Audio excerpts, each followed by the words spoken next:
Picture this, a crowded ballroom shimmering with golden lights, journalists snapping photos, and the city's wealthiest gathered to toast their successes. Suddenly the laughter and clinking glasses freeze. A man known to everyone as the millionaire with a fairy tale marriage kneels on the marble floor, holding out a glittering engagement ring. Not to his wife, but to the mystery woman in a figure-hugging red dress at his side. Gasps ripple through the spectators. Cameras flash like lightning. The wife stands just a few feet away, silent and statuesque, her eyes revealing nothing. You can practically taste the scandal in the air.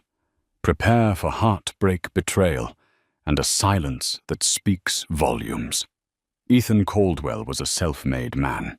He had clawed his way from humble origins in a small Pennsylvania town to the top of the real estate market in Manhattan. As a teenager, he flipped cars in his neighbor's driveway to earn pocket money. But it was when he discovered a knack for property deals that his life changed forever. Tenacity became his hallmark, and soon he was buying run-down apartments, renovating them, and selling them for triple the price. By 25, he'd made his first million. By 30, the world was in his palm.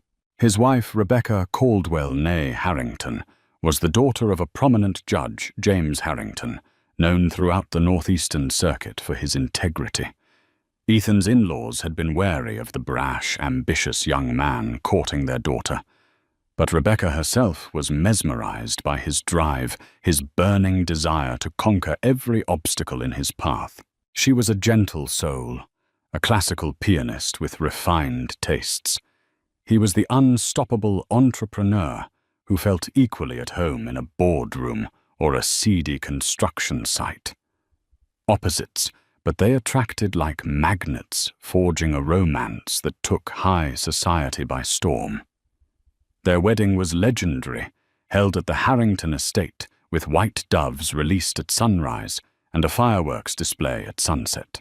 The press swooned over the perfect couple, writing rhapsodic features about their unstoppable synergy, the brilliant polished artist and her cunning, resourceful husband.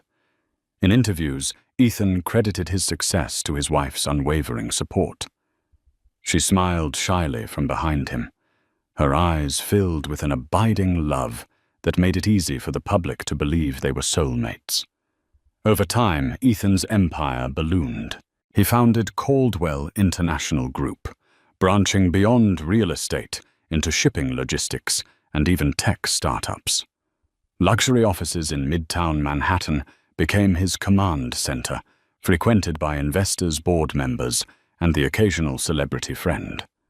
Every year, the tabloids chronicled the couple's exotic vacations, yachting off Santorini, skiing in the Swiss Alps. It was an image of glossy perfection. Ethan as the dashing millionaire, Rebecca as his poised, intelligent partner who hosted fundraisers for local charities and endowed music scholarships under her family's name. Behind the scenes, however, cracks were beginning to show. The demands of an ever-growing empire left Ethan pulling all-nighters. Rebecca, accustomed to a quieter life of piano recitals and intimate gatherings, struggled to keep pace. Their moments alone dwindled, replaced by frantic phone calls, urgent business dinners, and expansions that never stopped.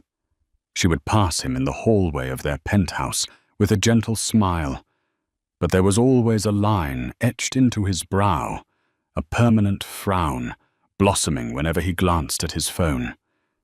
Yet the public saw only the shining exterior, the poised wife of a titan. Nothing, not even the occasional rumor of Ethan's affairs, could tarnish this portrait. After all, no one had proof, and Rebecca, if she suspected anything, showed no sign. The stage was set for a life that looked perfect from every angle until the day it all came crashing down. It began innocently enough, an introduction at a charity function. Ethan was the special guest speaker at a fundraising gala for the Children's Arts Initiative, a cause Rebecca held dear. Inside the grand ballroom of the Plaza Hotel, He circulated among a sea of benefactors, sipping champagne while discussing the newest philanthropic projects.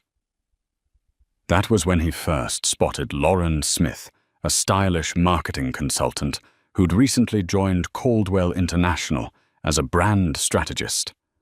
Lauren had bright, intelligent eyes and a certain confidence that radiated from her. She was neither shy nor aggressive. She engaged him in light conversation about the night's program, skillfully complementing his philanthropic efforts without seeming disingenuous. His attention was piqued. After the formal speeches, the two found themselves at the same table. Rebecca, unwell that evening, had quietly slipped home early, leaving Ethan alone to mingle. As the night wore on, Ethan found Lauren's charm addictive. She seemed to understand his business challenges, offering clever insights that resonated with him in ways he rarely experienced outside his own circle of seasoned executives. By the time the event ended, he had given her his personal number under the guise of further discussing brand strategy ideas. The next day, her name floated through his mind. He told himself it was purely professional, a potential synergy, and yet he dialed her number that afternoon, setting up a lunch meeting in an upscale bistro in Midtown. Over seared salmon and delicate pastries, the conversation flowed like fine wine. This time, it wasn't just business. They laughed about small-town upbringings, about shared frustrations in corporate life. There was no immediate physical contact, but an intangible tension crackled between them. Days turned into weeks. A second lunch happened, then a third, an after-work drink. Perhaps it was the thrill of attraction or the rush of secrecy, but each meeting left them wanting more. He was drawn to her ambition, to her youthful optimism, and to the sense of liberation he felt when talking to her. No complex baggage, no endless responsibilities, just the promise of something exciting.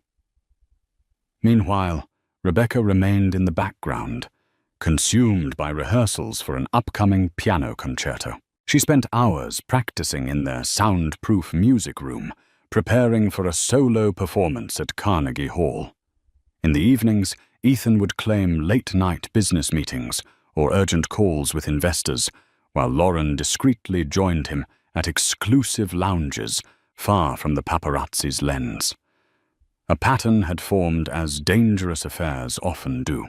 One stormy evening, when thunder rolled over Manhattan's skyscrapers, Ethan found himself alone with Lauren in the back of a limo, returning from a business conference in Boston. The windows were dark, the city lights a blur as the driver navigated through flooded streets. Lauren's hand touched his. Their eyes locked. In a sudden, undeniable moment, he leaned in, and they kissed a betrayal as electric as the lightning cracking the sky. Within that single instant, the fate of his marriage was irreversibly altered, though he still clung to the notion that he could keep both women in his life. But events were about to spiral far beyond his control. Rebecca was not naive. She noticed the subtle changes in her husband's schedule, the hushed phone calls at odd hours, the faint trace of perfume on his collar that wasn't hers, and the stammer in his voice when he tried to explain missing dinners. A quiet dread began to settle in her mind, though she didn't voice her suspicions. Instead, she observed him from a distance, trying to gather silent proof that her once perfect marriage was drifting dangerously off course. One evening they attended a benefit concert at Lincoln Center. Rebecca was performing a short piece before a star violinist took the stage. Ethan arrived late, slipping into a front-row seat next to an empty chair meant for him. Rebecca could see him scanning the auditorium, as if searching for someone else. His phone clenched in his hand. There was a moment, barely 2 seconds, where she caught the flicker in his eyes when a woman in a sleek emerald-green gown entered the balcony. She recognized that woman, Lauren Smith. Lauren's presence at high-profile events was normally explained by her role in public relations for Caldwell International. But seeing Ethan's reaction was like a knife twisting in Rebecca's gut. Despite her pounding heart, she performed her piece flawlessly, each note resonating with pent-up emotion she couldn't yet voice in words. After the final applause, as the audience erupted in a standing ovation, Rebecca bowed graciously, locking eyes with Ethan. He clapped enthusiastically, but she detected guilt in the set of his jaw. That night, she confronted him delicately. "You seemed distracted during the concert," she remarked while changing out of her performance gown. "Is everything all right at work?" Ethan waved it away. "One of our brand specialists came. I was making sure she had the right seats and was greeted properly." He said it casually, but Rebecca noticed the tension in his shoulders. She wanted to ask more, but some quiet voice told her not to press. Not yet.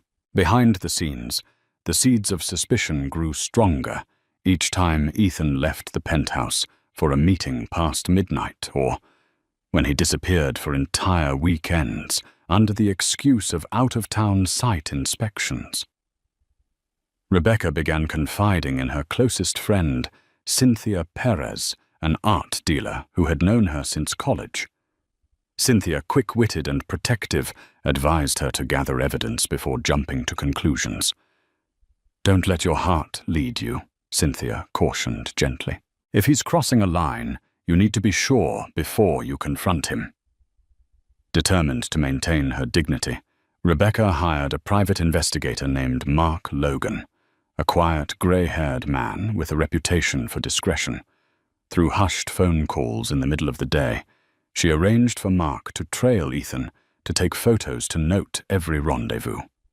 It tore at her heart to resort to such measures, but her gut told her it was the only way to uncover the truth. Every night, she went to sleep next to Ethan, her heart pounding, pretending nothing was wrong. Yet every morning she checked her phone, waiting for the investigators' updates, bracing herself for the moment her deepest fears would be confirmed. Over the course of several weeks, Mark Logan meticulously charted Ethan's movements. He documented the clandestine lunches at upscale restaurants, secret visits to luxury hotel bars, and late-night drives across the city, where Lauren accompanied Ethan in the back seat of a company car.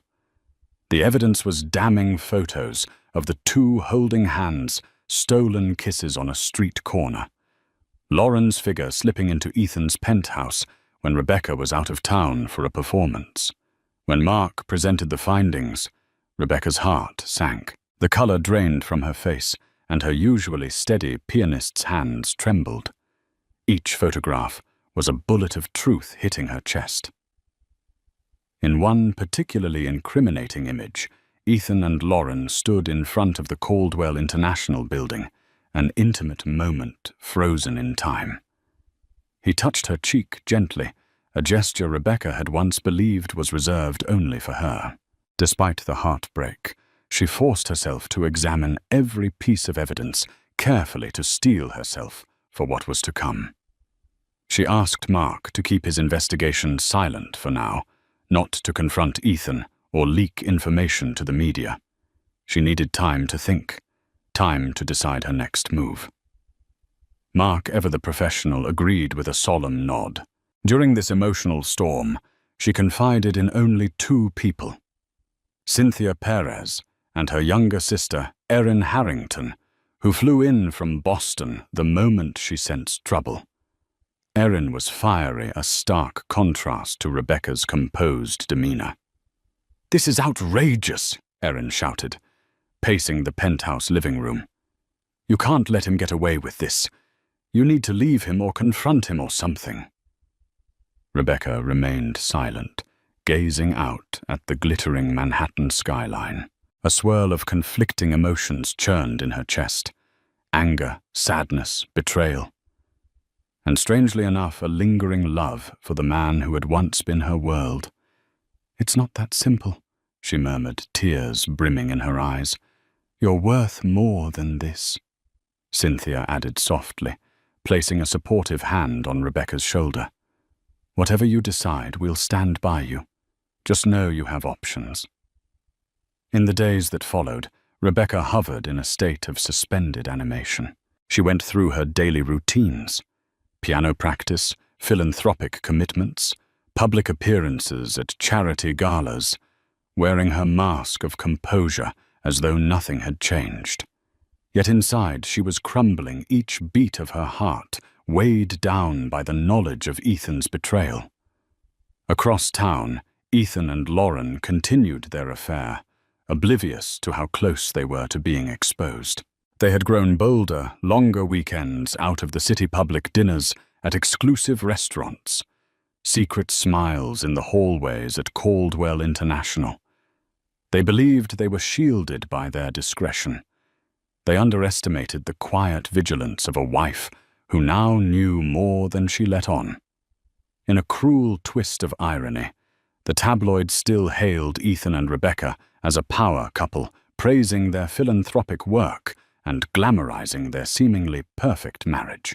The city's wealthiest had no idea of the storm that was about to erupt, one that would change the lives of Ethan Lauren and Rebecca forever.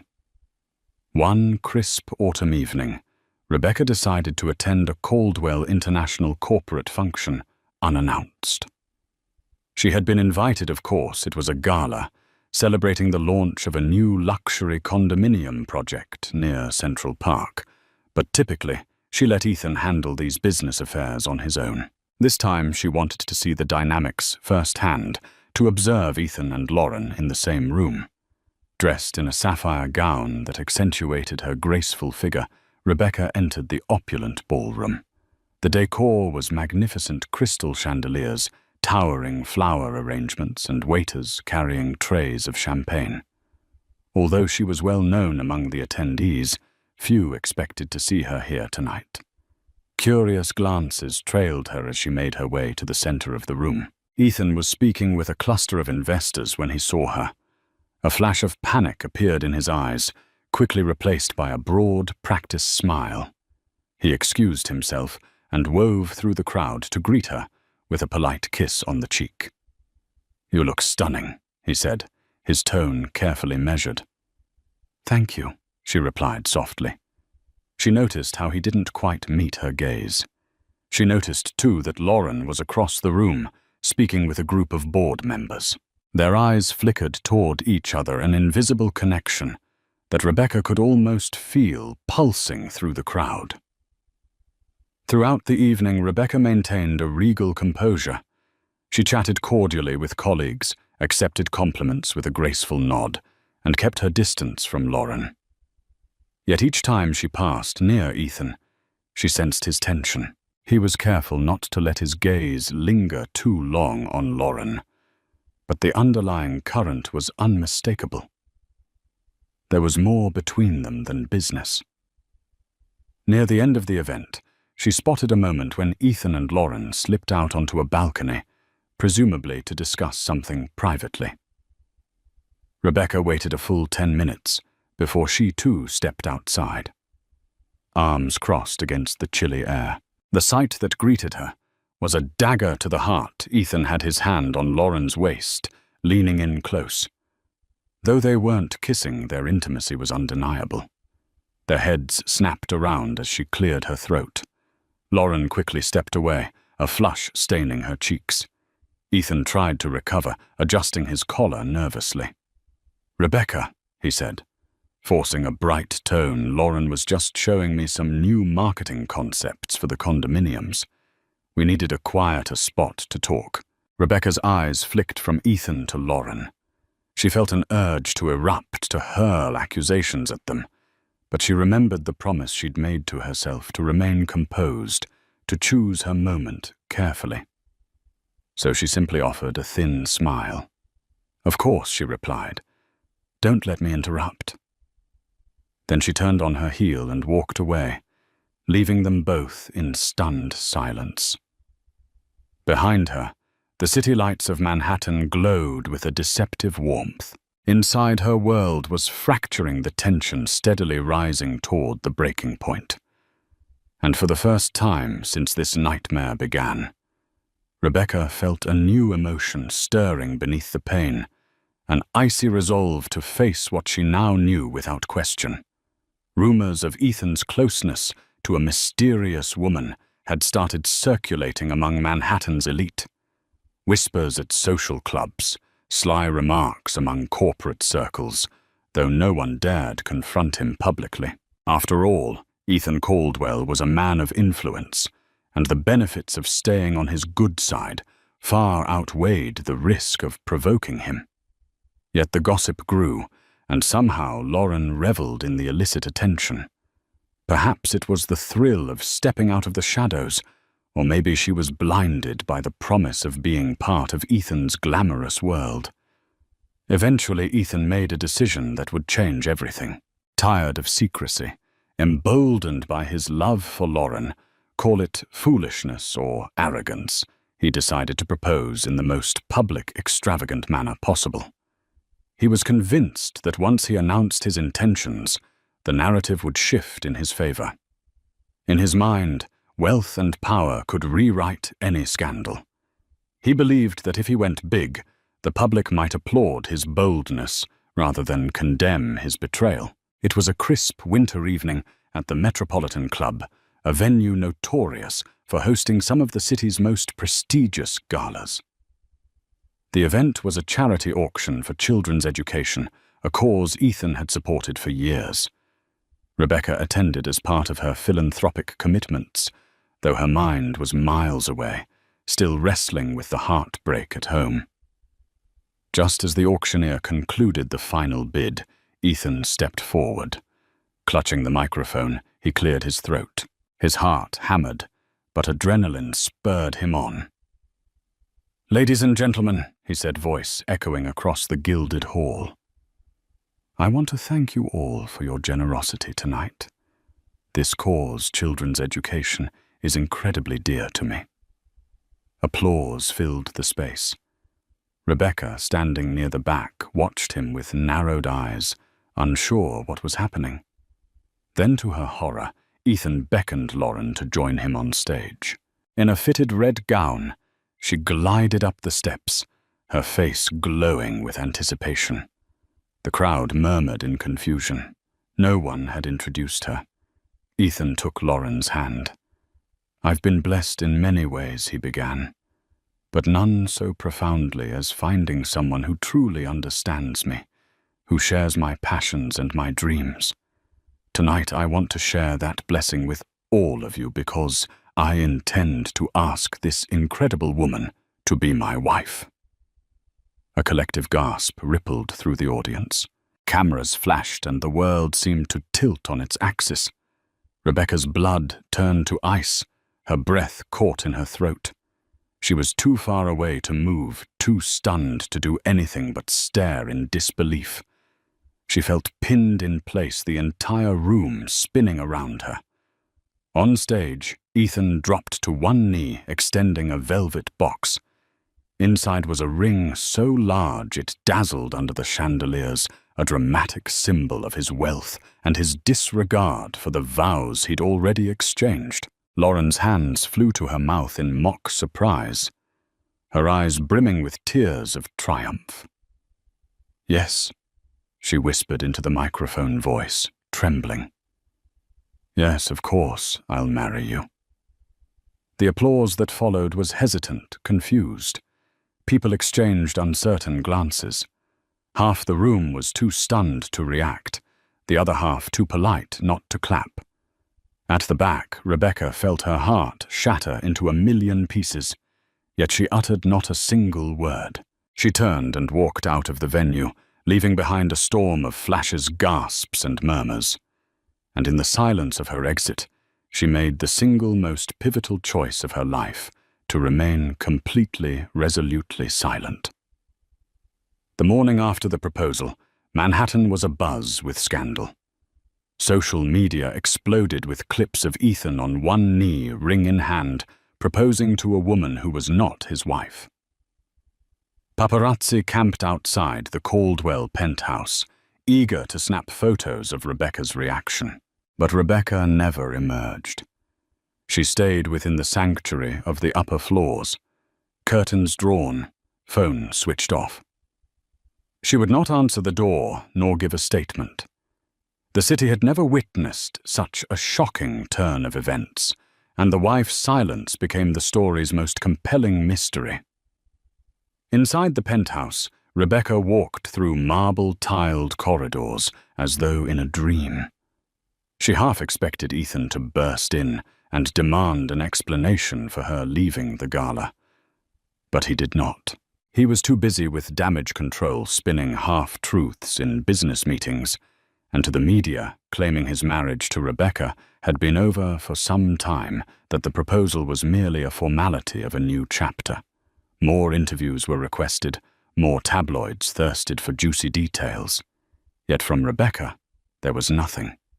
No comment, no tearful confession, no rage-filled condemnation. Complete silence. Friends, family, and even reporters bombarded her with messages. Cynthia and Erin were frantic, urging her to speak out, to defend her reputation and condemn Ethan publicly. But she waved them off, face set in a calm mask. "Not yet," she said softly. "When the time is right, you'll know." Meanwhile, Ethan was unraveling. He had not anticipated that Rebecca, known for her grace and composure, would respond to his public betrayal by withdrawing entirely. He had expected outrage lawyers' letters or a weeping meltdown. Instead, he got nothing, and that nothingness became an echo in his mind, growing louder every day. He'd reach out to her phone, no answer. He'd ring the penthouse door from the lobby. She'd refuse him entry. He left her dozens of voicemails, each one more pleading than the last. "Rebecca, just speak to me," he said, voice cracking with frustration. "We can figure this out like adults." But she remained silent, as a ghost, her refusal to engage gnawing at him more than any public fight could have. Lauren attempted to soothe him, encouraging him to ignore Rebecca. "We're together now," she said, flaunting her engagement ring. "This will all blow over if we stand firm." Yet Ethan found himself unable to shake the unease in his gut. Something about Rebecca's silence felt more dangerous than any scandal. One afternoon, a tabloid posted a headline in bold letters: "Millionaire's wife, missing or plotting her revenge." Ethan read the article, his palms sweating. Reporters speculated that Rebecca might be preparing a massive lawsuit, or that she had left the country, or even that she had had a breakdown. Every theory made Ethan more anxious. He realized that despite his wealth and power, he had no control over the one person who mattered most in this entire fiasco. And so the city's greatest question remained unanswered. What would Rebecca do next? In the quiet corners of her penthouse, she sat at her piano, fingers poised above the keys, refusing to let a single note escape. She could only hear her own heartbeat, steady and resolute, as she bided her time. While the city speculated about Rebecca's motives, Ethan found himself drowning in complications. Investors grew skittish, concerned that personal scandals could erode confidence in Caldwell International. Major partners reached out with polite but urgent phone calls, seeking reassurance that the man at the helm had not lost his grip. Share prices dipped slightly, reflecting the market's discomfort with the swirling rumors. Lauren tried to help, taking up the role of a de facto spokeswoman. She gave interviews to smaller media outlets, painting a narrative that she and Ethan had been in love for some time, that Rebecca and Ethan were separated in all but name. But the interviews only fueled public speculation. Some social media commentators labeled her a gold digger, mocking Ethan for his brazen public proposal. Others empathized with her, seeing love as unstoppable. The divide was stark, and Ethan found himself on the defensive. At Caldwell International's headquarters, tensions reached a boiling point. Jordan Reynolds, the CFO, confronted Ethan about the negativity swirling around the firm. "I don't care what you do in your personal life," he growled, "but this fiasco is affecting business. We need stability, not front-page scandals." Ethan tried to dismiss the concerns, insisting that the worst would blow over. But doubt began to gnaw at him. He missed the days when Rebecca's calm presence reassured the public and added credibility to his brand. Behind the scenes, new revelations came to light. Cynthia Perez, fueled by loyalty to Rebecca, dug into Lauren's background and unearthed questionable financial dealings. A small publishing house in Chicago sued Lauren 2 years ago for breach of contract, claiming she'd broken NDAs and misappropriated funds. While the lawsuit had been settled out of court, the details were damning. Rumor had it that Lauren had used her romantic ties with the CEO of that company to secure insider advantages, then left him high and dry. When Cynthia quietly shared these findings with Rebecca, she saw a flicker in her friend's eyes. This was not the first time Lauren had entangled herself with a powerful man's empire. A pattern emerged. She latched onto ambitious men, wormed her way into their personal and professional spheres, and exited with substantial gains, leaving chaos in her wake. Rebecca said nothing, but Cynthia sensed a shift. It was as if the final puzzle piece had clicked into place. Rebecca now held not only emotional leverage, her silence, but also potential legal ammunition. And still she waited. Meanwhile, Ethan struggled to reconcile the woman he claimed to love with the uneasy revelations. When confronted about her past, Lauren dismissed it as a smear campaign. "I'm not that person anymore," she insisted, tears glistening. "I only want what's best for us. Don't let them twist old mistakes into something worse." Ethan believed her, or forced himself to. He was in too deep, forging ahead with wedding plans, sending out feelers for exclusive venues in the Hamptons, or even a private island ceremony. But each day, the mounting pressure from investors and the deafening silence from Rebecca eroded his confidence. Winter deepened, casting a chill across the city. Snow piled on sidewalks, reflecting the cold tension in Ethan's heart. He was a man trapped between conflicting loyalties, consumed by desires he couldn't fully understand.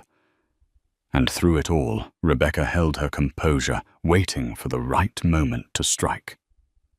Rebecca's father, Judge James Harrington, had refrained from public commentary since news of the scandal broke. A widely respected figure, he was known for his unyielding moral code and had always been a guiding force in Rebecca's life. In the weeks following Ethan's public proposal to Lauren, James requested a private meeting with his daughter.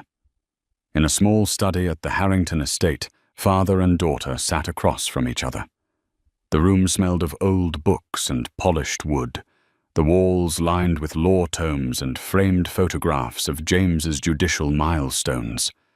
Rebecca's face was pale, a sheen of heartbreak still lingering in her eyes. Her father poured her a cup of tea, silence stretching between them like a fragile thread. Finally he spoke. "My child, the world has been cruel to you lately. I want to help in any way I can." Rebecca lowered her gaze. "I know, Dad, but I need to handle this in my own way." James studied her for a long moment. He understood that while he could offer legal and moral support, Rebecca's dignity and autonomy were paramount. He slid a folder across the mahogany desk. Inside were legal documents. Evidence of Ethan's breach of fiduciary duty if he'd used company funds for personal affairs, and potential spousal claims if Rebecca chose to divorce. "You have every resource I can provide," he said gently. "But I won't force your hand. You do what feels right, and I'll stand beside you." With tears in her eyes, she reached over and squeezed his hand. For the first time in weeks, she felt fortified, as if her silent strategy had a powerful ally beside her. Meanwhile, on Ethan's side, tensions escalated. Lauren had her eyes set on one goal, a high-profile wedding that would cement her position by Ethan's side. She orchestrated lavish photo shoots, arranged exclusive interviews about her fairy tale romance, and insisted on finalizing a prenuptial agreement that curiously favored her more than any sensible advisor would recommend. Jordan Reynolds Caldwell International's CFO warned Ethan against signing anything in haste. Ethan, though, still entangled by his desire, hesitated, unsure if he could trust Lauren's motives fully. Ethan was not completely without allies, however. A powerful corporate attorney named Dr. Howard Kinsey had joined his side, promising to neutralize any threat Rebecca might pose if she decided to come after the Caldwell fortune. They drew up strategies to claim Rebecca was aware of the separation long before the proposal, painting her silence as tacit acceptance. Ethan hated the idea of attacking Rebecca's reputation, but his fear of losing everything pushed him to extremes. He rationalized that if she filed for divorce, he'd need every legal advantage to protect his empire. The lines were being drawn. Allies on both sides gathered quietly, preparing for an inevitable clash. Rebecca's father, her close friends, and the evidence they'd amassed against Ethan and Lauren. Ethan's corporate attorney, his hungry PR teams, and the shield of money and influence he believed could protect him. The city braced for a showdown that no one could quite predict. And in the middle of it all was Rebecca, still silent, still watching, biding her time, as the swirling maelstrom of allies and enemies drew ever tighter around her. The final straw came on a snowy evening in February. Ethan, out of desperation, decided to confront Rebecca face to face at their penthouse. He had tried phone calls, text messages, emails. All went unanswered. He was convinced that if he could just talk to her, if she could see his point of view, perhaps they could part ways amicably, or at least come to some financial settlement without further scandal. Armed with a bouquet of white orchids, Rebecca's favorite, he went to the penthouse, brushing past the doorman, who hesitated, but ultimately let him pass. The elevator ride felt endless, each ding raising his anxiety. When the doors slid open, he entered the silent marble foyer. He called out her name. No response. Venturing deeper, he found her in the music room, seated at the piano. She stared at the keys, but made no sound. He placed the orchids gently on the polished wood surface and cleared his throat. "Rebecca," he began, his voice quivering with emotion. I'm sorry for everything. I never meant for it to happen this way." She turned slightly, her expression unreadable. But she didn't speak. She simply watched him, her eyes steady, offering no hint of anger or forgiveness. "I know I hurt you," he continued, stepping closer. "I was selfish and stupid. Lauren, He paused, struggling for words. "I thought I could find something new, something exciting. But I never wanted to destroy you." Still, Rebecca remained silent. Ethan's frustration flared. He had come expecting tears, accusations, or even a slap, anything but this impassive calm. "Speak to me," he demanded, voice shaking. "Please. Say something. I need to know what you want." Rebecca raised her gaze, and for the first time in a long while, Ethan saw a flicker of deep sorrow and fierce resolve in her eyes. Yet not a syllable passed her lips. Instead, she stood, walked to the door of the music room, and held it open, gesturing for him to leave. Her meaning was unmistakable. Devastated, Ethan stepped out into the hallway. His heart pounded as he realized the finality of her gesture. He had truly lost her, and he felt an inexplicable emptiness. Where once he had commanded entire boardrooms, now he found himself powerless in the face of her silence. By the time he reached the street, snow was falling heavily, blanketing the sidewalk in white. Lauren called frantic about some rumored lawsuit that might be coming from Rebecca's side. "I'm busy," Ethan barked into the phone, cutting her off. His thoughts swirled. He realized that what he missed the most wasn't just the comfort of Rebecca's presence. It was the respect she commanded, the moral grounding she provided, and the stability that had allowed him to thrive. Without her, everything felt like it was teetering on the brink of collapse. And in the hush of that snowy night, he understood that her silence was a sentence more damning than any shouted accusation. It was the sound of a door slamming shut on everything they'd built together. And he knew in his heart that he had no one to blame but himself. After the confrontation at the penthouse, after Rebecca had silently walked to the door and motioned Ethan out, everything began to come apart. Ethan told himself he'd be fine, that he still had the upper hand, that public memory was short and fortunes could be rebuilt. But deep down he knew something had shifted. Rebecca hadn't needed to scream or weep or call him names. She'd simply stood there silent and composed, and it had broken him in a way no public scandal ever could. And then the first wave hit. Within days, rumors became headlines. Judge James Harrington, Rebecca's father, quietly filed preliminary divorce paperwork in family court. The documents were swiftly leaked to the press. By the end of the week, every news outlet was dissecting the filings. Headlines screamed betrayal, adultery, and financial misconduct. The glossy narrative Ethan had spent years cultivating crumbled in full view of the world. Crisis meetings were held in back offices at Caldwell International. The boardroom, once a shrine to Ethan's dominance, now felt like a courtroom. Jordan Reynolds, the CFO, called for an emergency session. He didn't mince words. "We're hemorrhaging credibility. Investors are nervous. There's talk of pulling out of our South Korea expansion. And frankly, they don't trust you right now, Ethan." "I've made a mistake," Ethan admitted, loosening his tie. "But this doesn't define the company." Jordan didn't even blink. It might not define it, but it's dragging it down fast. Meanwhile, Lauren tried to spin a narrative of romance over scandal. She gave interviews to friendly lifestyle outlets, posing for photos with Ethan smiling as she described their unexpected but beautiful love.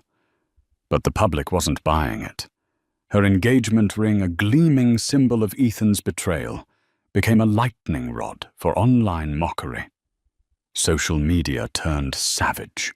When a respected journalist published a piece titled "The Mistress with a Motive," citing anonymous sources, shady financial ties, and whispered allegations from Lauren's previous jobs, everything changed.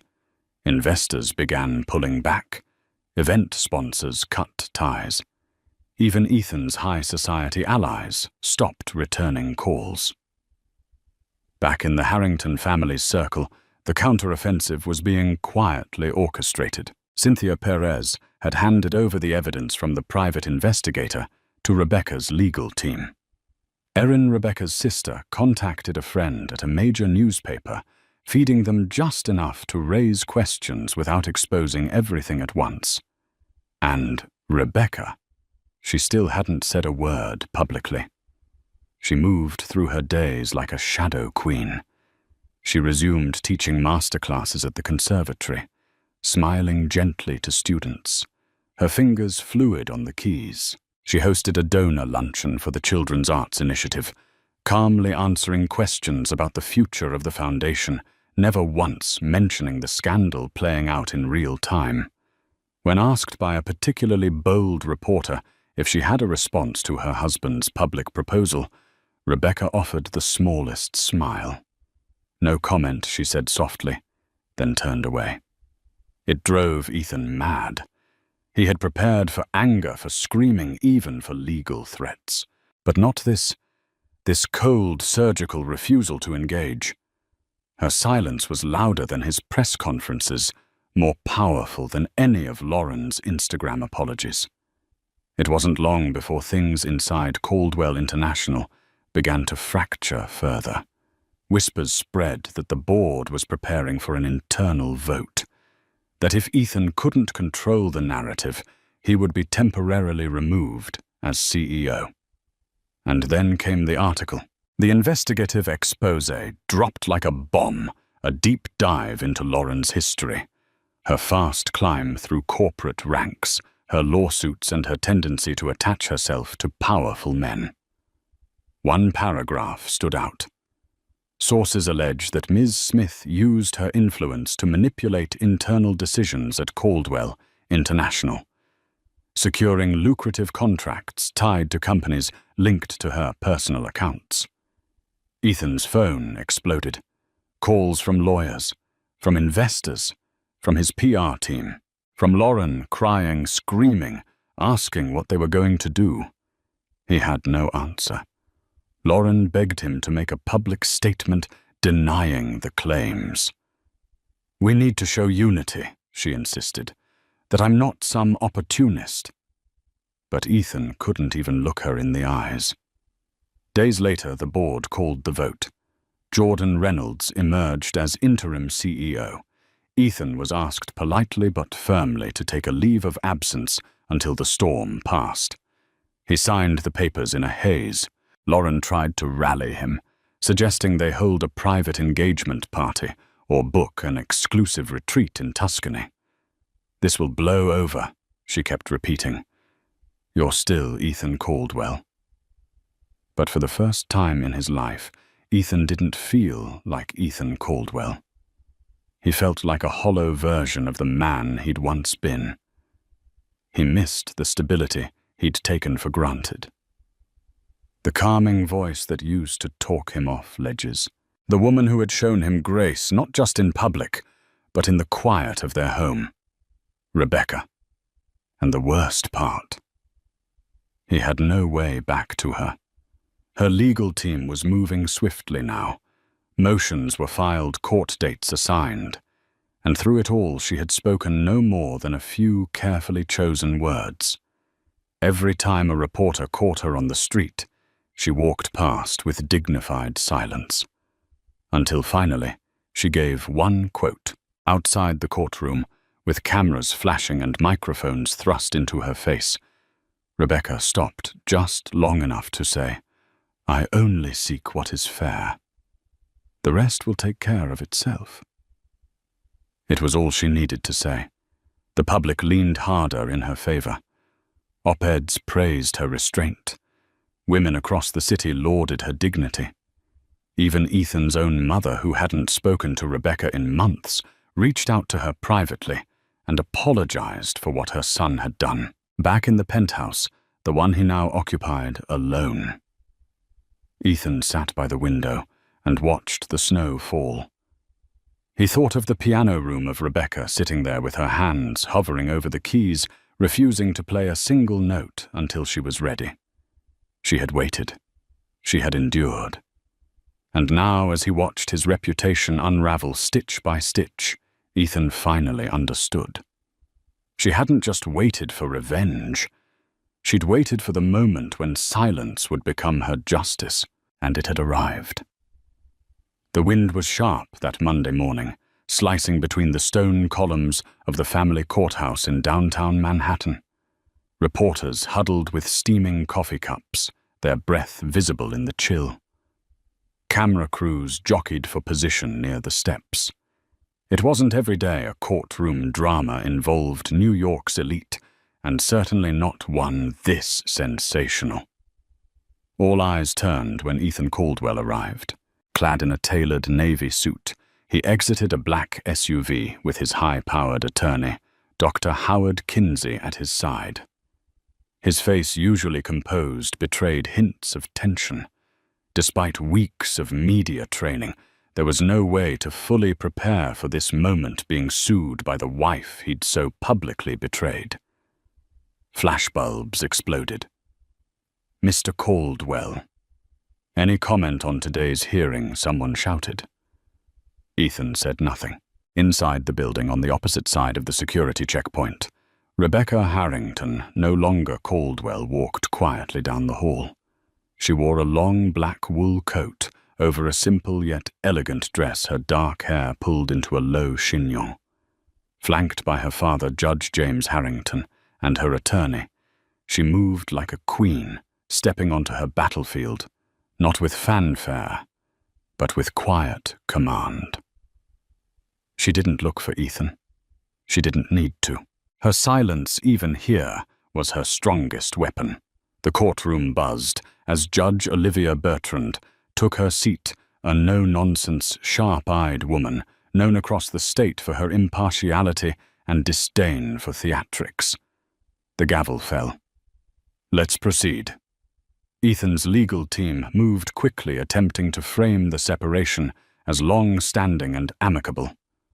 Dr. Kinsey, with smooth precision, painted the narrative of a marriage already dissolved before Ethan's engagement to Lauren Smith. "Our client," Kinsey said, "wishes only to close this chapter with dignity and fairness." There was no malicious intent. But the opposing table had come prepared. Rebecca's lawyer, a shrewd woman named Naomi Feld, stood and began laying out a meticulous timeline. Photographs, timestamps, sworn statements, detailed surveillance logs from the private investigator. All of it pointed to one thing: the affair had begun well before any formal separation. And more importantly, Ethan had made a public spectacle out of it. The bombshells didn't stop there.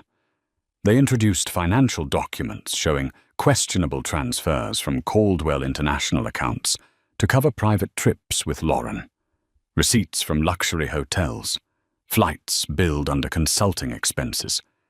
It wasn't just personal betrayal. It was potential misuse of corporate funds. And the court took notice. Throughout it all, Rebecca sat straight-backed, hands folded gently in her lap. She did not interrupt. She didn't need to. The facts did the talking. When it came time for her to testify, the courtroom hushed. She rose and walked to the stand. Her voice was calm, neither trembling nor sharp, as she answered the judge's questions. She detailed how she discovered the affair, how Ethan's public proposal blindsided her, how she endured weeks of media scrutiny in silence, not out of weakness, but to preserve what little dignity remained. "I chose not to speak until now," she said evenly, "because I knew the truth would speak for itself." Her words were measured, her tone never vengeful. Yet they struck harder than any accusation. Even Judge Bertrand paused before continuing, visibly moved by Rebecca's restraint and clarity. At one point, Bertrand asked if she sought spousal support or extended litigation over the Caldwell estate. The courtroom held its breath. Rebecca looked directly at the judge and answered no. "I only ask for what is fair. I don't need to destroy what's left. I only want to walk away, knowing I didn't become what hurt me." Ethan flinched. Outside, the news spread like wildfire. "Rebecca speaks, calm, collected and unbreakable," read one headline. "Caldwell's empire at risk as divorce turns tactical," read another. Talk shows buzzed, speculating on whether Rebecca's composed testimony had just cost Ethan his last shred of public goodwill. The final settlement didn't make her a billionaire, but it didn't have to. Rebecca secured a generous portion of their joint assets, ownership of their vacation property in Cape Cod, and a one-time corporate payout. But what mattered most was what she declined: excessive alimony, a fight for majority control, or any intention to drag Ethan through years of litigation. Her message was clear: "I don't need to ruin you. You've already done that yourself." Back at the Caldwell penthouse, Ethan stood in his now empty living room, watching the media coverage play out on muted screens. Lauren was pacing nearby, her phone buzzing with messages from panicked acquaintances and corporate contacts distancing themselves. "They're saying I'll be subpoenaed," she snapped. "Do something, Ethan." But he barely heard her. His thoughts were thousands of miles away, stuck on the sight of Rebecca on the courtroom bench. Her silence no longer mysterious, but monumental. "I gave you everything," Lauren hissed, but Ethan didn't answer. His empire had become a house of cards, and now the winds were howling. Over the following weeks, Caldwell International's board quietly voted to replace him as CEO. Jordan Reynolds stepped in to stabilize the company, issuing statements that the firm would refocus on integrity and investor trust. The damage had been done, but the rebuild had begun without Ethan at the helm. Rebecca, meanwhile, stepped into her new life with a kind of grace that the city admired and envied. She moved out of the penthouse and into a historic brownstone on the Upper West Side. She reinstated her family name, Harrington, and poured herself into the Children's Arts Initiative, even endowing a scholarship fund for young women in the arts. She never gave another interview. Lauren eventually disappeared from the social scene, her glittering moment of fame gone as quickly as it had come. Without Ethan's name to protect her, and with mounting legal scrutiny, she quietly relocated to Chicago. The engagement was called off. Ethan never truly recovered, not financially, but emotionally. His fortune remained diminished, yet vast. But every room felt emptier. Every night was quiet. He would scroll through news clips of Rebecca's court statements, rewatch her walking past the press with her head held high. The silence she wielded, the poise she maintained, echoed louder than any public outcry ever could. He had proposed to his mistress in front of the world, expecting applause. But it was his wife's silence that history would remember. And in that silence, Rebecca Harrington had found something even rarer than revenge peace. Thank you for following this story of scandal, heartbreak, and a woman's unbreakable resolve. If you found yourself caught in the suspense of Ethan Caldwell's downfall and Rebecca's quiet, triumphant stand, be sure to let us know. Share your thoughts on the public proposal, the mistress and the wife whose silence spoke louder than any public outcry ever could. If you enjoyed this drama-filled journey, don't forget to like, share, and subscribe to our channel for more stories like this. Stories of love, betrayal, and the resilience of the human spirit.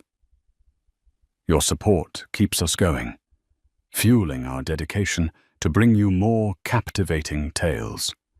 So hit that subscribe button and ring the notification bell to stay connected. We appreciate every moment you spend with us, and we can't wait to share our next thrilling story with you. Until then, stay inspired and keep exploring.